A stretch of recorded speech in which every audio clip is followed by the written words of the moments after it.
नमस्ते अनि स्वागत छ तपाईलाई स्टार्टस क्रिएसनमा। तपाईले भिडियो देखेर थाहा पाइसक्नु भएको छ होला। आज चाहिँ हामीले कुन चाहिँ एप्लिकेसनमा भिडियो बनाउने छौं अथवा कस्तो म्युजिकमा भिडियो बनाउने छौं भनेर। यदि तपाईले पनि यस्तै टाइपको भिडियो बनाउन चाहनुहुन्छ भने भिडियोलाई सुरुदेखि लास्टसम्म हेर्नु होला र तपाईले चाहिँ एक्सएमएल डाउनलोड गर्नु होला। एक्सएमएल को लागि चाहिँ तपाईले डिस्क्रिप्सनमा गएर पनि डाउनलोड गर्न सक्नुहुन्छ है। एक्सएमएल लाई डाउनलोड गरिसकेपछि तपाईले आफ्नो फाइल म्यानेजरमा जानुपर्ने हुन्छ। फाइल म्यानेजरमा गइसकेपछि तपाईले डाउनलोड अप्सनमा जानु होला। आफ्नो डाउनलोड अप्सनमा अथवा तपाईले कुन ठाउँमा डाउनलोड गर्नु भएको छ त्यो ठाउँमा जानु होला। जस्तै मैले अहिले बिफोर आफ्टर को हामीले भिडियो बनाउन गइरहेको छौं, त्यसको एक्सएमएल फाइल तपाईले पाउनुहुन्छ है। जस्तै यो एक्सएमएल लाई के गर्नुस्, तपाईले थिचि राख्नु पर्ने हुन्छ र त्यसपछि तपाईले सेन्डमा जानुस्।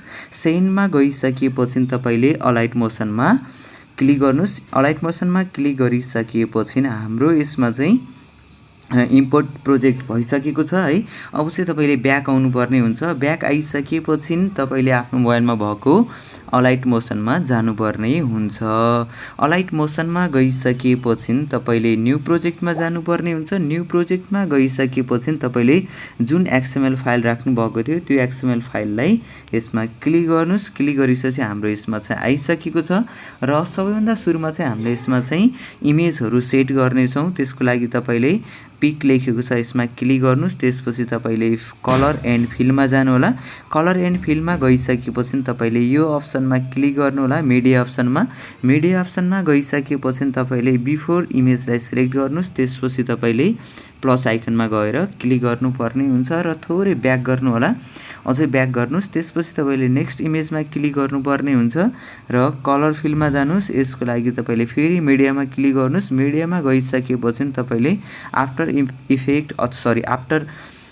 यसमा इमेज भनेर राख्नुपर्ने हुन्छ। जस्तै मैले यो इमेजलाई सेट गरेँ यसमा चाहिँ है। तपाईले कुनै पनि आफ्नो फोटो अथवा एउटा चाहिँ आफ्टर एउटा चाहिँ बिफोर भनेर राख्न सक्नुहुन्छ है।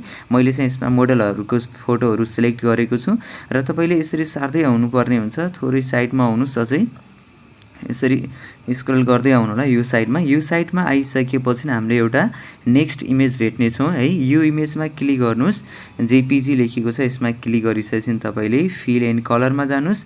त्यसपछि मिडियामा जानुस् र आफ्नो मोबाइलमा भएको इमेजलाई चाहिँ तपाईले यसमा इम्पोर्ट गर्नुपर्ने हुन्छ। यति गरिसकेपछि अब फेरि तपाईले यो साइडमा आउनु होला। आइसकेपछि तल आउनु होला। तल आइसकेपछि यो साइडमा फेरि इमेज रहेको छ। यसलाई पनि हामीले के गर्ने छौं, कलर एन्ड फिलमा जानुस्। फेरि मिडियामा क्लिक गर्नुस् र मिडियामा गइसकेपछि हामीले नेक्स्ट इमेजलाई सिलेक्ट गर्ने छौं र प्लस आइकनमा क्लिक गर्ने छौं। थोरै ब्याक गर्नुस्, अझै ब्याक गर्नुस् है। ब्याक गरिसकेपछि अब चाहिँ तपाईले यो इमेज जेपीजी मा क्लिक गर्नुस्। फेरि फिल एन्ड कलरमा जानु होला र मिडियामा जानुस्। मिडियामा गइसकेपछि तपाईले नेक्स्ट इमेज सिलेक्ट गर्नुस् र प्लस आइकनमा क्लिक गर्नुस्। फेरि ब्याक गर्नुस्। ब्याक गरिसकेपछि अब तपाईले नेक्स्टमा आउनुस्। यसलाई पनि तपाईले सेम कलर एन्ड फिल मिडियामा जानुस्। मिडियामा गइसकेपछि नेक्स्ट इमेज सिलेक्ट गर्नुस् र प्लस आइकनमा क्लिक गर्नुस्। ब्याक गर्नुस्, अझै ब्याक गर्नुस् र तपाईले यसलाई फेरि यसमा क्लिक गर्नुस्। कलर एन्ड फिलमा जानु होला र मिडियामा तपाईले यसरी गर्दै सबै इमेजहरु चाहिँ अथवा कतिवटा इमेज छ त्यो अनुसारले तपाईले यसमा चाहिँ सिलेक्ट गर्दै जानुपर्ने हुन्छ। जस्तै मैले थोरै माथि गएँ र अब चाहिँ फेरि कलर एन्ड फिल मिडियामा जानुस्। मिडियामा गइसकेपछि यसमा भएको इमेजलाई फेरि सेट गर्नुपर्ने हुन्छ र लास्टमा आउनुस्। थोरै ब्याक गर्नुस् है। अनि त्यसपछि लास्टको इमेजमा क्लिक गर्नुस् र कलर एन्ड फिलमा यो इमेज चाहिँ हामीले यसको लागि चाहिँ अझै तल आउनु पर्ने हुन्छ। ल यति गरिसकेपछि हाम्रो यसमा चाहिँ सेट भइसकेको छ। यसमा चाहिँ हामीले कलर एन्ड फिल चाहिँ छैन अथवा मिडियामा जान्छौं। त्यसपछि सिलेक्ट मिडियामा गइसकेपछि हामीले एउटा लास्ट इमेज सेट गर्ने छौं र प्लस आइकनमा गएर क्लिक गर्ने छौं है। क्लिक गरिसकेपछि हाम्रो यसमा इमेज आइसकेको छ। अथवा तपाईले यो लास्टमा चाहिँ इमेज नराख्दा नि हुन्छ है। मैले चाहिँ इमेज राखेन यसमा चाहिँ किनकि यो रेक्टेंगल थियो है।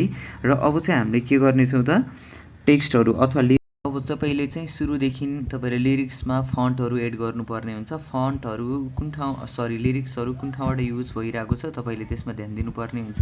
जस्तै मैले चाहिँ यसमा क्लिक गरी मैले एड गरेको छु है फन्ट चाहिँ। यदि तपाईले फन्ट युज गर्नु भएको छैन भने तपाईले यसमा क्लिक गर्नुस्। त्यसपछि एडिट टेक्स्टमा जानुस् र माथि फन्ट लेखेको छ र भ्यू फन्टमा जानु होला र तपाईले डाउनलोड गरेको कुन ठाउँमा छ त्यो लोकेसनबाट तपाईले चाहिँ यसलाई VCR लाई चाहिँ इम्पोर्ट गर्नुपर्ने हुन्छ र माथि सर्च गर्नु होला VCR भनेर VCR फन्ट हाम्रो यसमा आइसकेको छ र यसलाई चाहिँ यसमा टिक मार्क लाउनुहोस्। यसरी तपाईँले सबै लिरिक्सहरूमा चाहिँ चेन्ज गर्दै जानु होला है। मैले यसमा चेन्ज चाहिँ धेरै जस्तोमा चेन्ज गरेर पहिला नै राखिरहेको थिएँ।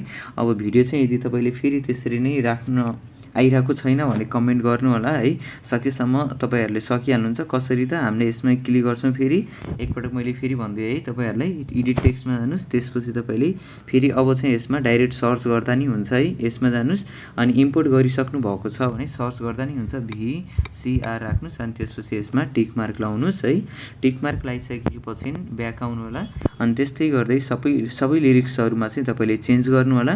र अब चाहिँ मैले यसमा चाहिँ एड अडियो गर्नेछु। त्यसको लागि तपाईँले स्टार्टिङमा आउनुहोस् र प्लस आइकनमा क्लिक गर्नुहोस्, मिडियामा जानुहोस्। मिडियामा गइसकेपछि मैले यसको लिङ्क पनि तपाईँले डिस्क्रिप्सनमा राखिदिएको छु है।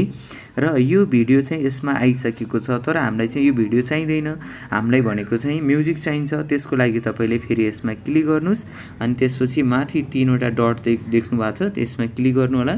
त्यसपछि एक्सट्र्याक्टेड अडियोमा क्लिक गर्नुहोस् र यो भिडियोमा क्लिक गरेर फेरि माथि डिलिट अप्सन रहेको छ, यसमा गएर डिलिट गर्नुहोस्। अब चाहिँ हाम्रो यसमा साउन्ड आइसकेको छ है। अब तपाईँले यसलाई चाहिँ सेभ गर्न सक्नुहुन्छ। सेभ गर्नको लागि चाहिँ हामीले यसमा क्लिक गर्नेछौँ। क्लिक गरिसकेपछि भिडियोमा क्लिक गर्नु होला र यसमा चाहिँ हाम्रो एक्सपोर्टमा गएर क्लिक गर्नु होला र हाम्रो भिडियो चाहिँ सेभ हुनेछ। तपाईँलाई चाहिँ यहाँसम्म के कस्तो लाग्यो त्यस्तै प्रतिक्रिया दिन चाहिँ नबिर्सिनु होला। र यदि हाम्रो भिडियोलाई लाइक गर्नुभएको छैन, च्यानललाई सब्सक्राइब पनि गर्नुभएको छैन भने च्यानललाई सब्सक्राइब पनि गर्नु होला। लाइक, कमेन्ट, सेयर पनि गर्न चाहिँ नबिर्सिनु होला है।